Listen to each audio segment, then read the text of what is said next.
Hi friends, ഞങ്ങൾ കുറേ നാളായി വിചാരിക്കുന്നു ഹിമാലയത്തിലേക്കൊരു യാത്ര പോയാലോ എന്ന്. അങ്ങനെ ഞങ്ങൾക്കൊരു 3 ദിവസത്തെ അവധി കിട്ടി. അപ്പോൾ ഞങ്ങളൊന്നും നോക്കിയില്ല, കിട്ടിയ ഫ്ലൈറ്റ് പിടിച്ച് ഡൽഹിയിലേക്ക് പോയി.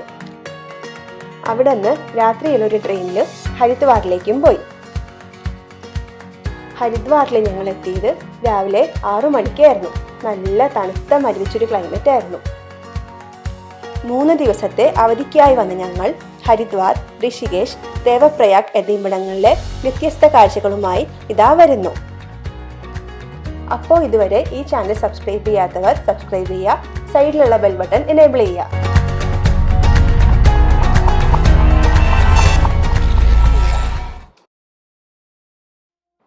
ഞങ്ങളങ്ങനെ റെയിൽവേ സ്റ്റേഷനിൽ നിന്ന് ഒരു സ്കൂട്ടറും റെന്റിനെടുത്ത് ഞങ്ങൾ താമസിക്കാൻ പോകുന്നൊരു ആശ്രമത്തിലേക്ക് തിരിച്ചു. ഇവിടുത്തെ ഒരു 10 കിലോമീറ്റർ ദൂരമുണ്ട് ഞങ്ങൾ താമസിക്കുന്ന ആശ്രമത്തിലേക്ക്.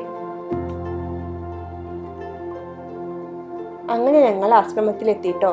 വ്യാസ് ഘാട്ടിലാണ് ഈ ആശ്രമം സ്ഥിതി ചെയ്യുന്നത്. ഈ ആശ്രമം ഞങ്ങൾ GSPക്കാരുടെ കാശിമഠ് സംസ്ഥാനത്തിന്റെ കീഴിൽ വരുന്ന ഒരു ആശ്രമമാണ്. അതുപോലെ ഞങ്ങൾ GSPക്കാരുടെ കുലഗുരുവായ ശ്രീ സുധീന്ദ്ര തീർത്ഥ സ്വാമിജിയുടെ സമാധി സ്ഥലം കൂടിയാണ്.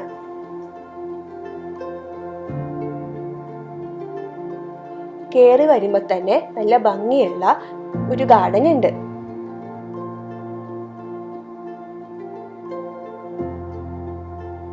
ഈ കാണുന്ന ബിൽഡിങ്ങിലാണ് കേട്ടോ ഞങ്ങൾ താമസിച്ചത്. ഈ ബിൽഡിങ്ങിന്റെ അടുത്ത് തന്നെയായിട്ട് മെസ് ഉണ്ട്.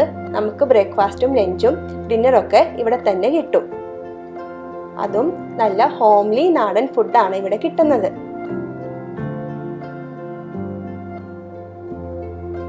ബിൽഡിങ്ങിന്റെ സൈഡിലായിട്ട് തന്നെ പുരാണ പുസ്തകങ്ങളുള്ള ഒരു ലൈബ്രറി ഉണ്ട്. ഞങ്ങൾ അങ്ങനെ ഫ്രഷപ്പായി ഈ ആശ്രമത്തിലുള്ള അമ്പലത്തിലേക്ക് പോയി.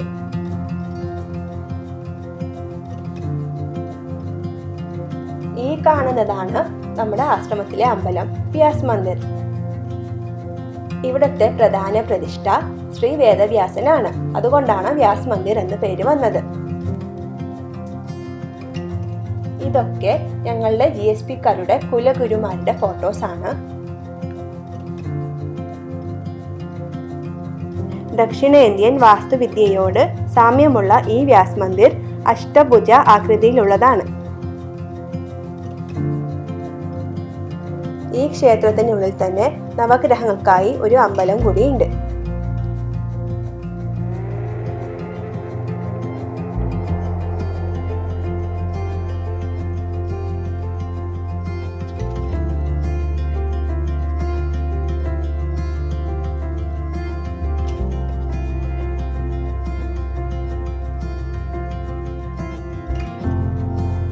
ഇവിടെയാണ് ഞാൻ നേരത്തെ പറഞ്ഞ ഞങ്ങൾ GSPക്കാരുടെ കുലഗുരുവായ ശ്രീ സുധീന്ദ്ര തീർത്ഥ സ്വാമിജിയുടെ സമാധി സ്ഥലം.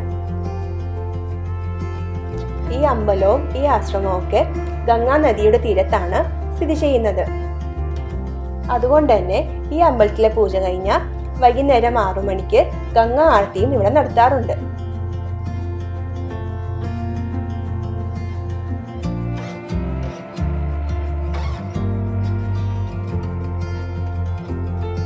ഞങ്ങൾ അങ്ങനെ അമ്പലത്തിലൊക്കെ തൊഴുത് കഴിഞ്ഞ് ഈ ആശ്രമത്തിന്റെ പരിസരം ഒന്ന് ചുറ്റിക്കാണാനായിട്ട് ഇറങ്ങി.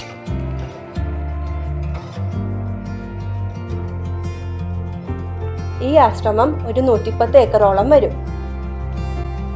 അതുകൊണ്ട് തന്നെ ഇവിടെ കൃഷിയും കാര്യങ്ങളൊക്കെ ഉണ്ട്. ഈ കൃഷിസ്ഥലത്ത് തന്നെ മാവ്, പ്ലാവ് തൊട്ട് കോളിഫ്ലവർ, ക്യാബേജ് വരെ ഇവിടെ കൃഷി ചെയ്യുന്നുണ്ട്. അതുകൊണ്ട് തന്നെ പൂജയ്ക്കും മറ്റ് ആവശ്യങ്ങൾക്കുമുള്ള പൂക്കളും പഴങ്ങളും ഒക്കെ ഇവിടുത്തെ ഈ കൃഷിസ്ഥലത്ത് നിന്നാണ് എടുക്കുന്നത്. ഈ കാണുന്നത് നമ്മുടെ കുലഗുരുവായ ശ്രീ സുധീന്ദ്ര തീർത്ഥ സ്വാമിജിയുടെ ഒരു പ്രതിമയാണ്. ഈ ക്ഷേത്രത്തിൽ പഴയൊരു രുദ്രാക്ഷ മരം കൂടിയുണ്ട്.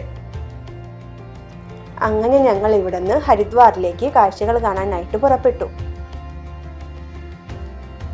അങ്ങനെ ഞങ്ങൾ വണ്ടിയൊക്കെ പാർക്ക് ചെയ്ത് ഗംഗാ നദിയുടെ തീരത്തുകൂടി കാഴ്ചകളും കണ്ട് ഇവിടുത്തെ പ്രധാന ക്ഷേത്രമായ മനസാദേവിയിലേക്ക് നടക്കാൻ തുടങ്ങി. ഈ ഹരിദ്വാറിൽ 2 പ്രധാന ക്ഷേത്രങ്ങളാണുള്ളത്. ഒന്ന് മനസാ ദേവി ക്ഷേത്രവും രണ്ടാമത്തെ ചണ്ഡികാദേവി ക്ഷേത്രവും.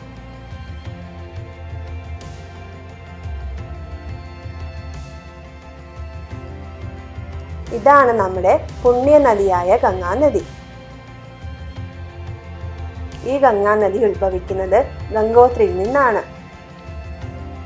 ഈ ഗംഗാനദി പണ്ട് ഭയങ്കര പൊല്യൂട്ടഡ് ആയിരുന്നു.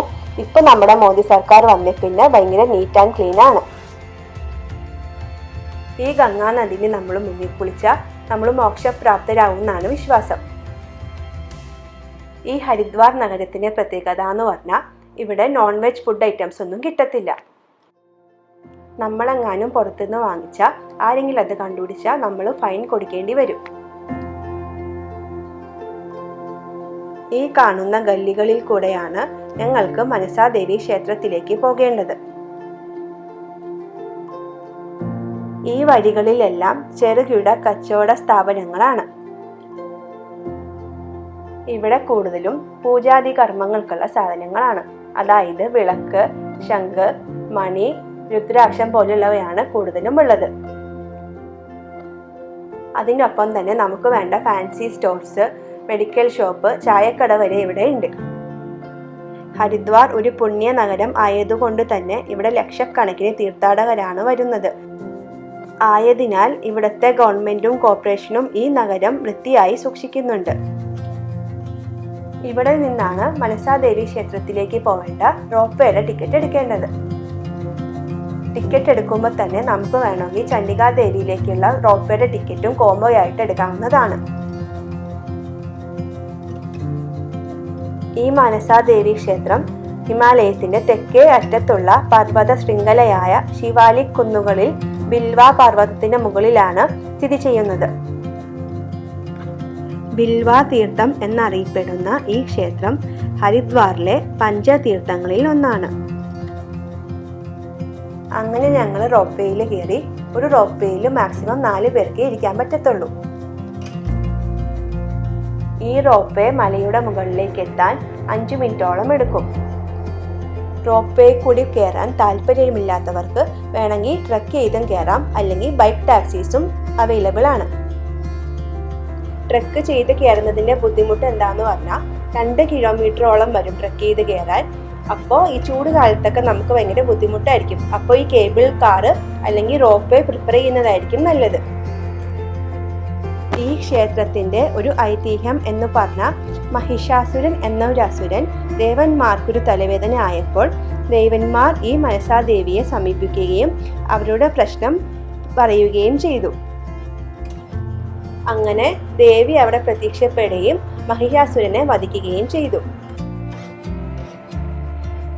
ഈ ശിവാലിക് മലകളുടെ മുകളിലാണ് മനസാ ദേവി താമസിച്ചത്.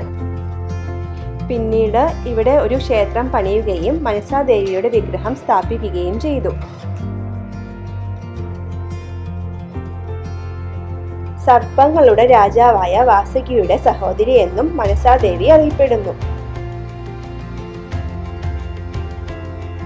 അങ്ങനെ ഞങ്ങൾ ബിൽവ പർവ്വതം അല്ലെങ്കിൽ ശിവാലിക് ഹില്ലിന്റെ മുകളിലെത്തി. ഇവിടെ നിന്ന് കുറച്ചങ്ങോട്ട് നടന്നാൽ നമുക്ക് മനസാ ദേവി ക്ഷേത്രത്തിലേക്ക് എത്തിച്ചേരാം. ഭക്തരുടെ വലിയ വിശ്വാസ കേന്ദ്രമാണ് മനസാ ദേവി ക്ഷേത്രം. മനസ എന്ന വാക്കിന്റെ അർത്ഥം ആഗ്രഹം നിറവേറ്റുന്നവൾ എന്നാണ്. സമുദ്രം കലങ്ങി മറിഞ്ഞ് അമൃതിന്റെ തുള്ളികൾ വീണ 4 സ്ഥലങ്ങളിൽ ഒന്നാണ് ഈ ക്ഷേത്രം. ഇവിടെ എത്തുന്ന ഭക്തർ തങ്ങളുടെ ആഗ്രഹങ്ങളൊക്കെ മരത്തിൽ ഒരു നൂലായിട്ട് കെട്ടുന്നു. പിന്നീട് ആ ആഗ്രഹം സാധിച്ചതിന് ശേഷം വീണ്ടും വന്ന് ആ നൂൽ അയച്ചെടുത്ത് അമ്മയുടെ അനുഗ്രഹവും വാങ്ങി ഭക്തർ തിരിച്ചിറങ്ങുന്നു.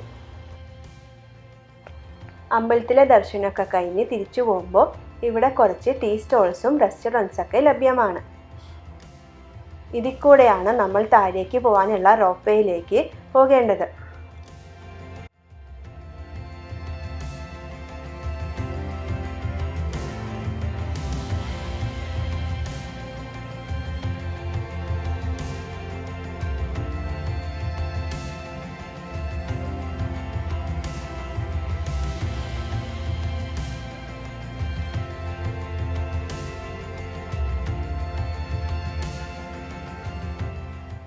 താഴേക്ക് പോകുന്ന വഴിയിൽ നമുക്ക് ഹരിദ്വാറിൻ്റെയും ഗംഗാനദിയുടെയും അതിമനോഹരമായ സീനറി കാണാം.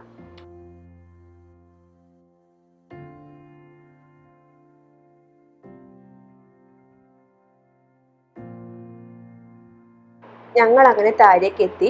എന്നിട്ട് നമ്മുടെ അടുത്ത ഡെസ്റ്റിനേഷനായ ചണ്ഡികാദേവി ക്ഷേത്രത്തിലേക്ക് പോകാനായിട്ട് പുറപ്പെട്ടു. ഇപ്പോൾ നമ്മൾ എത്തിയത് ഹരിദ്വാറിൽ തന്നെ ഹർ കി പൗരി എന്ന് പറഞ്ഞ സ്ഥലത്താണ്.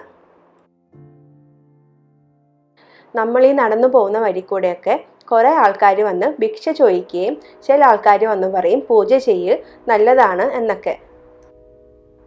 അതിൽ മിക്ക ആൾക്കാരും നമ്മളെ പറ്റിക്കാനാണ് നോക്കുന്നത്. അപ്പോൾ നമ്മൾ നല്ല കെയർഫുൾ ആയിരിക്കണം. പോകുന്ന വഴിയിലൊക്കെ നമുക്ക് കുറേ ക്യാൻസ് കാണാം, ഓറഞ്ച് കളറിലും വൈറ്റ് കളറിലും. അത് നമുക്ക് ഗംഗാ നദിയുടെ വെള്ളം നിറച്ച് കൊണ്ടുപോകാൻ വേണ്ടിയിട്ടാണ് അത് വിൽക്കാനായിട്ട് വെച്ചേക്കുന്നത്. ഇവിടെ കുറേ പാലങ്ങളുണ്ട്. ഗംഗാ നദിയുടെ ഒരു അറ്റത്തുനിന്ന് മറ്റേ അറ്റത്തേക്ക് പോകാൻ കുറേ പാലങ്ങൾ നിർമ്മിച്ചിട്ടുണ്ട്. അപ്പോൾ ഞങ്ങൾ ഒരു പാലത്തിൽ കൂടെ ഇപ്പോൾ ഗംഗാ നദിയുടെ അപ്പുറത്തെ സൈഡിലേക്ക് പോവുകയാണ്.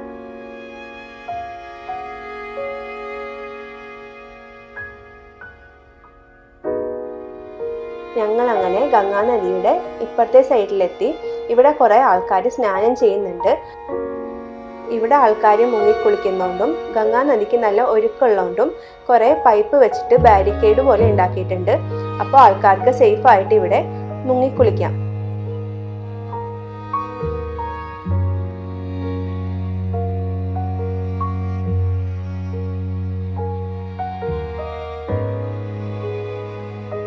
നമ്മൾ നേരെ കാണുന്നത് ഹരിദ്വാറിൽ ഫേമസ് ആയിട്ടുള്ള ഒരു ക്ലോക്ക് ടവർ ആണ്. ഈ ക്ലോക്ക് ടവർ ബ്രിട്ടീഷുകാരുടെ കാലത്ത് നിർമ്മിച്ചതാണെന്നാണ് പറയപ്പെടുന്നത്. ഈ ക്ലോക്ക് ടവറിന്റെ മറ്റൊരു പേരാണ് രാജാ ബിർള ടവർ. ഇങ്ങനെ പേര് വരാൻ കാരണം എന്താന്ന് പറഞ്ഞാൽ 1938 രാജാ ബൽദേവ് ദാസ് ബിർളയാണ് ഈ ക്ലോക്ക് ടവർ പണിതത്. ഈ ക്ലോക്ക് ടവറിന്റെ 4 വശങ്ങളിലായിട്ടും റോമൻ ന്യൂമറൽസിൽ സമയം കാണിക്കുന്നുണ്ട്.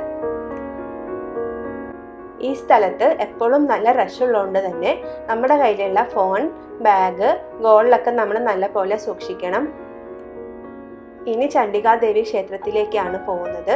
അപ്പോൾ പോകുന്ന വഴി തന്നെ ഒരു അമ്പും വില്ലും ഷേപ്പുള്ള ഒരു പാലമുണ്ട് ഇവിടെ. ആ പാലത്തിൽ കൂടി നമുക്ക് ചണ്ഡികാദേവി ക്ഷേത്രത്തിലേക്ക് പോവാം. ഹരിദ്വാറിലെ ഒരു മെയിൻ ഫെസ്റ്റിവലാണ് കുംഭമേള. ഇത് 12 വർഷത്തിലൊരിക്കലാണ് നടത്തുന്നത്. ഹിന്ദു ജ്യോതിഷം അനുസരിച്ചിട്ടാണ് ഈ ഉത്സവത്തിന്റെ കൃത്യമായ ഒരു തീയതി നിശ്ചയിക്കുന്നത്. അതുപോലെ വ്യാഴം കുംഭരാശിയിൽ ആയിരിക്കുകയും സൂര്യൻ മേടരാശിയിൽ പ്രവേശിക്കുകയും ചെയ്യുമ്പോഴാണ് ഈ മേള നടത്തുന്നത്. ഈ ഉത്സവം ഒരു പ്രധാന വാണിജ്യ പരിപാടിയാണ്. കൂടാതെ അറേബ്യയിൽ നിന്നുള്ള കുറെ വ്യാപാരികളും പങ്കെടുക്കാറുണ്ട്. അങ്ങനെ ഞങ്ങൾ ചണ്ഡികാദേവി ക്ഷേത്രത്തിന്റെ പാർക്കിങ്ങിന്റെ അവിടെ എത്തി. ഇവിടെയും കുറെ ഷോപ്പിംഗ് ചെയ്യാനുള്ള കടകളും പിള്ളേർക്ക് കളിക്കാനുള്ള ചെറിയ പാർക്കും ഉണ്ട്.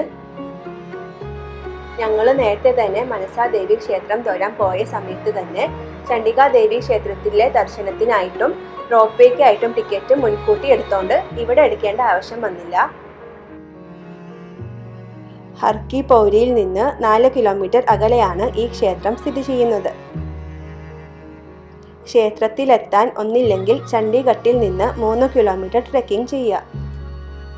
അല്ലെങ്കിൽ നമ്മൾ മനസാദേവി ക്ഷേത്രത്തിൽ പോയ പോലെ റോപ്പ് വേ കൂടി മുകളിലേക്ക് പോവാം.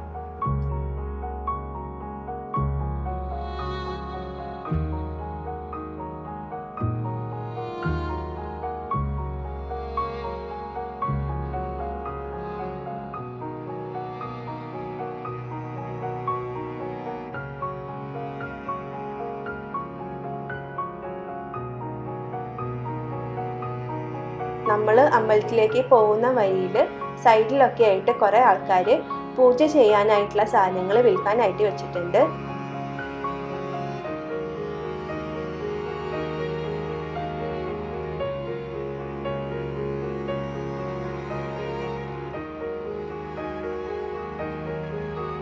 ഞങ്ങൾ അങ്ങനെ ചണ്ഡികാദേവി ക്ഷേത്രത്തിലേക്ക് പോകാനുള്ള റോപ്പ് വേ കയറാൻ പോവുകയാണ്.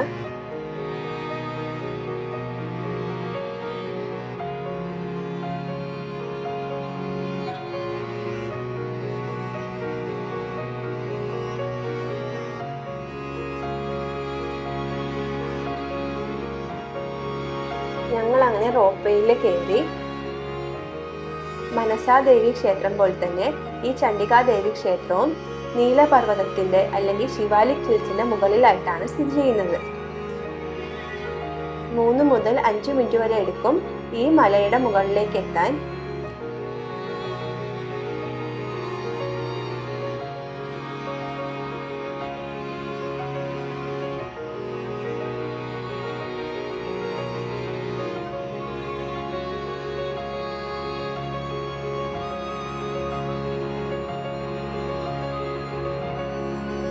ഞങ്ങൾ അങ്ങനെ മലയുടെ മുകളിലെത്തി.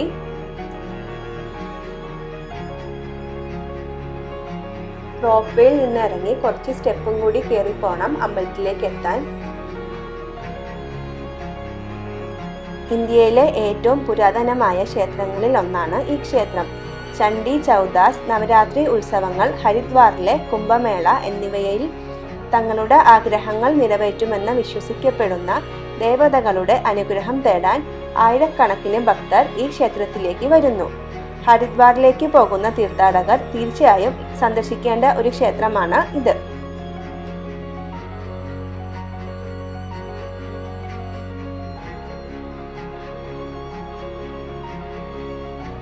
പോകുന്ന വഴി കൂടെയൊക്കെ കുറെ കുരങ്ങന്മാര് നടക്കുന്നുണ്ട്. അപ്പൊ നമ്മുടെ കയ്യിലുള്ള ബാഗോ അല്ലെങ്കിൽ ഫുഡോ അതൊക്കെ ഉണ്ടെങ്കിൽ നമ്മൾ സൂക്ഷിക്കുക. അങ്ങനെ അമ്പലത്തിന്റെ ഭാഗത്ത് എത്താറായി. ഇവിടെയും കുറെ സെല്ലേഴ്സ് ഉണ്ട്. പൂജാ കർമ്മങ്ങൾക്കുള്ള സാധനങ്ങൾ വിൽക്കുന്ന ആൾക്കാരൊക്കെ ഉണ്ട്. നമുക്ക് വേണമെങ്കിൽ വാങ്ങിച്ച് പൂജ ചെയ്യാം. ഇവിടെ പൂജയ്ക്കായിട്ട് വിൽക്കാൻ വെച്ചേക്കുന്ന സാധനങ്ങൾ തന്നെ മെയിനായിട്ട് നമുക്കൊരു ഓറഞ്ച് നിറത്തിലുള്ളൊരു ക്ലോത്ത് കാണാം. അതിനൊപ്പം തന്നെ കുറച്ച് വിളക്ക്, കുങ്കുമം, പൂക്കളൊക്കെ കാണാം. അത് നമുക്ക് അമ്പലത്തിൽ കൊണ്ടുപോയി സമർപ്പിക്കാം.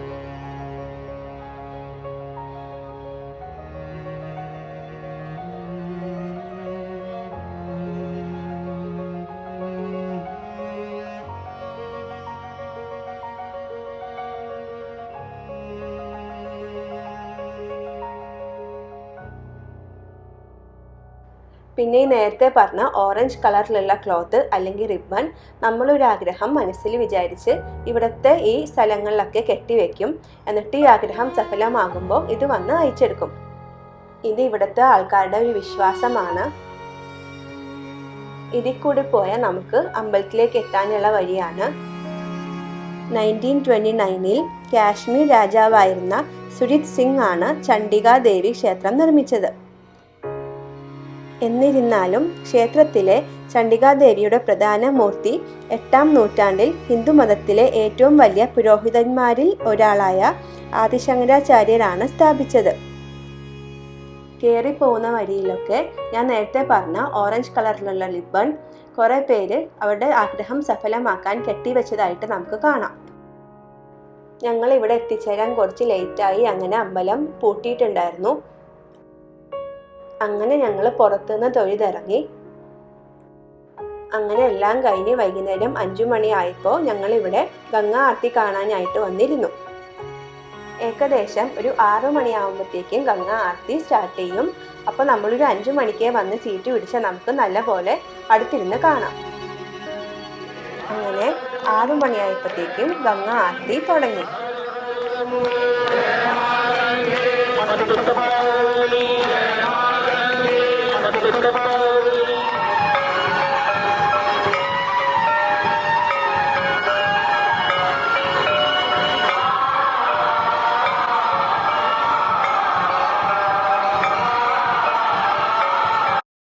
ഗംഗാ ആർത്തി ഏകദേശം 1 മണിക്കൂറോളം ഉണ്ടായിരുന്നു. അത് കണ്ടു കഴിഞ്ഞ് ഞങ്ങൾ മഠത്തിലേക്ക് മടങ്ങി. അടുത്ത വീഡിയോയിൽ നമുക്കിനി ദേവപ്രയാഗിൻ്റെ കാഴ്ചകൾ കാണാം. അതുവരേക്കും ഗുഡ് ബൈ.